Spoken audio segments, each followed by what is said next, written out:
Hello மக்களே, வெள்ளை பூசணிக்காய் அவியல் இப்படி செஞ்சு பாருங்கள். ரொம்ப சூப்பராக இருக்கும், உடம்புக்கும் ரொம்ப கூல். இதை வந்து எப்படி செஞ்சாலுமே வந்து சாப்பிட்லாம். ஆனால் இதை அவியலாக ஒரு டைம் செஞ்சு பாருங்கள். சும்மா ஜூஸ் பண்ணி குடிக்கிறதெல்லாம் நல்லது தான். ஆனால் இப்படி அவியல் மாதிரி செஞ்சால் நீங்கள் சாப்பாட்டு கூடயும் சாப்பிட்லாம். ரொம்ப நல்லாயிருக்கும், கண்டிப்பாக செஞ்சு பாருங்கள். அதுக்கு வந்து நம்ம வெள்ளை பூசணிக்காவை நல்லா வெட்டி சின்ன சின்னதாக வெட்டி நம்ம வந்து ஒரு ஒரு ஒரு கிளாஸ் சின்ன கிளாஸ் தண்ணி போதும். அந்த அளவுக்கு அது மேலே ஊற்றி, ஏன்னா இது தண்ணி ஊறும், அதனால் வந்து நிறைய தண்ணி ஊற்றிடாதீங்க. அந்த தண்ணி ஒரு சின்ன கிளாஸ் தண்ணி ஊற்றி லைட்டாக உப்பு போட்டுட்டு நம்ம வேக விட்டுடலாம். நல்லா வெந்துடும். ஒரு 5 நிமிஷத்துலேயே வெந்து வந்துடும். நமக்கு ரொம்ப நேரம்லாம் ஆகாது. நம்ம நல்லா கிண்டி விட்டுட்டு நம்ம மூடி போட்டு வேக விட்டுருங்க. நல்லா வேகிற வரைக்கும் நம்ம அதுக்கு மசாலா ரெடி பண்ணிக்கலாம். எல்லாமே என்னென்ன போடணுன்றதை நம்ம ரெடி பண்ணிக்கலாம். இப்போ பாருங்கள், நான் மூடி வேக விட்டுட்டேன். அது நல்லபடியாக வெந்து வர்றது வரைக்கும் நம்ம அதை அப்படியே விட்டுறலாம். இப்போ பாருங்கள், எடுத்து ஒரு டைம் கிண்டி பாருங்கள். இன்னும் வெந்துடும். இன்னும் ஒரு 2 நிமிஷத்தில் வெந்து வந்துடும். அதுக்கு நம்ம மசாலா இப்போ ரெடி பண்ணலாம். இப்போ பாருங்கள், ஒரு மிக்சர் ஜாரில் வந்து ஒரு தேங்காய் எடுத்துக்கோங்க. ஒரு அரை தேங்காய், அரை தேங்காய், அரை மூடியில் அரை தேங்காய், ஒரு 3-4 பச்சை மிளகா, ஒரு அரை ஸ்பூன் சீரகம் போட்டு நம்ம இதை நைஸாக அரைச்சி எடுத்துக்கலாம். இதுக்கு வந்து வேறு எந்த ஐட்டமும் தேவை கிடையாது. இந்த 3 தான் இந்த அவியலுக்குள்ள மசாலா. இதை வந்து லைட்டாக கரகரப்பாக அரைச்சி எடுத்து நம்ம இதை தனியாக வச்சுக்கலாம். இப்போ வந்து நம்ம காய் வெந்து வந்துருச்சு. தண்ணி எதுவுமே நம்ம அதில் ஊற்றவும் தேவையில்லை. அந்த தண்ணி வந்ததே நமக்கு போதும். அதுக்கு ஃபுல்லாக பண்ணுறதுக்கு கரெக்டாக இருக்கும். பார்த்தோன்னா நம்ம அந்த தண்ணி மாதிரி தெரியும் பாருங்கள். இப்படி லைட்டாக கட் பண்ணி பார்த்தோன்னா அது கட் ஆகும். அப்போது அது வெந்துருச்சுன்னு அர்த்தம். ரொம்ப நேரம் ஆகாது, அதனால் அது ரெடி ஆகிடுச்சின்னு அர்த்தம். உடனே அதை எடுத்துகிட்டு நம்ம தாளிக்க போட்டுடலாம். நம்ம வந்து இப்போ கடாய் வச்சு நம்ம இதை தாளிச்சிடலாம். கடாய் வச்சுட்டேன். எண்ணெய் ஊற்றி கடுகு சீரகம் போட்டு தாளிச்சிக்கோங்க. கடுகு சீரகம் போட்டு அதுக்கப்புறம் நம்ம வந்து போட்டுக்கலாம் கருவேப்பிலை எல்லாம். பச்சை மிளகா நம்ம அதிலே அரைச்சிட்டோம், அதனால் அது தேவையில்லை. வேறு எதுவும் நம்ம ஜாஸ்தி போட தேவையில்லை. ஏன்னா வந்து அந்த காயோட ஃப்ளேவர் நமக்கு ஃபுல்லாக அப்படியே கிடைக்கணும் அப்படின்னா நம்ம வந்து கண்டதெல்லாம் போடக்கூடாது. அதனால் வந்து நீங்கள் வேறு எதுவும் போட தேவையில்லை. எண்ணெய் ஊற்றியாச்சு. எண்ணெய் ஊற்றி இப்போ கடுகு போட்டுக்கோங்க. கடுகு சீரகம் ரெண்டுமே போட்டுக்கோங்க. சீரக வாசம் நல்லாயிருக்கும், அதனால தான் அது அரைச்சிருக்கோமோ நம்ம. அதனால் இதில் கொஞ்சம் கம்மியாக போட்டுக்கோங்க, ரொம்ப போட தேவையில்லை. எண்ணெயுமே ரொம்ப கம்மியாக ஊற்றிக்கோங்க. பாருங்கள், நான் எவ்வளோ ஒரு 2 ஸ்பூன் எண்ணெய் தான் இருக்கும், அவ்வளோதான் போட்டிருக்கேன். நிறைய எண்ணெய் யூஸ் பண்ணாதீங்க. நான் தேங்காய் எண்ணெய் தான் போட்டிருக்கேன். உங்களுக்கு என்ன எண்ணெய் இருக்குதோ அந்த எண்ணெயை போட்டுக்கோங்க. இது நல்லா வெடித்து வரும்போது நம்ம வந்து கருவேப்பிலை போட்டுடலாம். நல்லா வெடித்து வருது.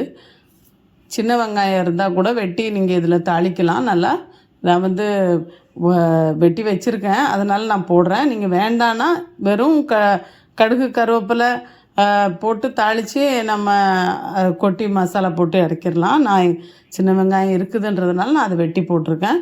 கருவேப்பிலையும் போட்டு கொஞ்சம் லைட்டாக வதக்குங்க. ரொம்ப வதங்க தேவையில்லை, லைட்டாக வதங்கினா போதும். ரொம்ப கலர் மாதிரி அப்படி வரணுன்னெலாம் இல்லை. லைட்டாக வதங்கி வந்ததுக்கப்புறம் நம்ம காயை போட்டுடலாம். காய் நல்லா இதில் கொஞ்சம் தாளிக்கிறதுல மிக்ஸ் பண்ணால் போதும், ரொம்ப மிக்ஸ் ஆக தேவையில்லை. அப்படியே நல்லா கொஞ்சம் வதங்கி வந்தாலே போதும். அது கூட அந்த தேங்காய் மசாலா போட்டோன்னா வேலை முடிஞ்சிடும். இப்போ வந்து இது வதங்கி வந்துருச்சு. பாருங்கள் எப்படி இருக்குன்னுட்டு. ரொம்ப கருப்பாகக்கூடாது, லைட்டாக அந்த இது வதங்கி வந்தோடனே நம்ம வந்து கொட்டிடலாம். அந்த அவிச்சு வச்சுருக்க வெள்ளை பூசணியை கொட்டி கொஞ்சம் நல்லா மிக்ஸ் பண்ணி விட்டுருவோம். நல்லா மிக்ஸ் பண்ணி விட்டால் தான் அந்த தாளிப்பு எல்லா இடமும் படும், அதுக்காக தான். அது எல்லாத்தையும் நல்லா மிக்ஸ் பண்ணி விட்டுட்டு நம்ம வந்து அந்த தேங்காய் மசாலா போட்டுடலாம்.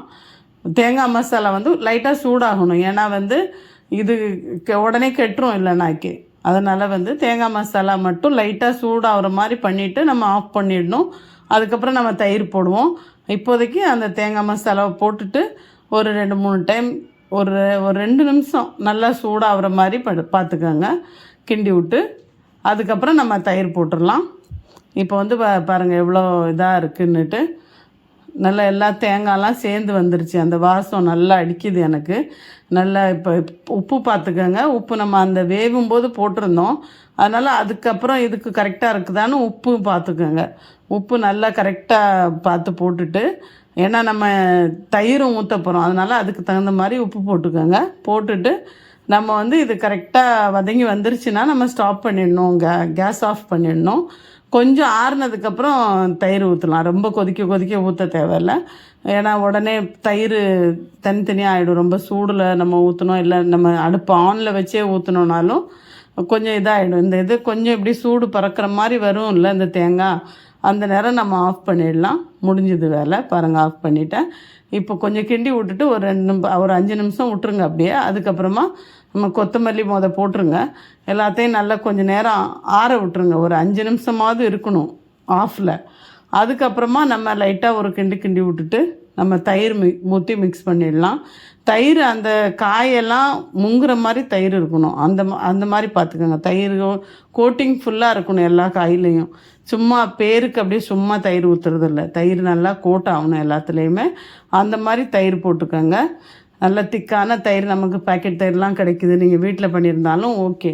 எதாக இருந்தாலும் இப்படி போட்டுட்டு கிண்டி விட்டுட்டிங்கன்னா தயிர் வந்து ரொம்ப சூப்பராக எல்லா காயிலையும் இதாகிடும், மிக்ஸ் ஆகிடும். ரொம்ப நல்லாயிருக்கும். நீங்கள் சாம்பார் கூட வச்சு இது பக்கத்தில் வச்சும் சாப்பிட்லாம். இல்லை நீங்கள் வேறு ஏதாவது செஞ்சுருக்கீங்க, வெறும் இந்த காயாவே கூட நீங்கள் சாப்பிட்லாம். ஹெல்தி ரொம்ப. அதனால் வெறும் காயாக வேணாலும் சாப்பிட்டுக்கோங்க. உப்பு தேவையான அளவு போட்டுக்கோங்க. இன்னும் கொத்தமல்லி வேணாலும் போட்டுக்கலாம், இல்லை காஞ்ச மிளகா போட்டு கூட தாளித்து ஊற்றலாம். இது அவங்கவுங்க விருப்பம்தான். ஆனால் இப்படியே சாப்பிட்லாம், ஒன்றும் ஜாஸ்தி போட தேவையில்ல. ரொம்ப நல்லாயிருக்கும், ஹெல்த்தியும் கூட. கண்டிப்பாக செஞ்சு பாருங்கள். செஞ்சு பார்த்துட்டு எனக்கு கமெண்ட் பண்ணுங்கள். நல்லா ஒரு ஸ்பாஞ்சியான காயை சும்மா சாப்பிட்ட மாதிரி இருக்கும். நான் சும்மாவே தான் ஒயிட் ரைஸில் போட்டு சாப்பிட்டேன், ரொம்ப நல்லா இருந்தது. அது மாதிரி கண்டிப்பாக செஞ்சு பாருங்கள். செஞ்சு பார்த்துட்டு எனக்கு கமெண்ட் பண்ணுங்கள். Thank you so much.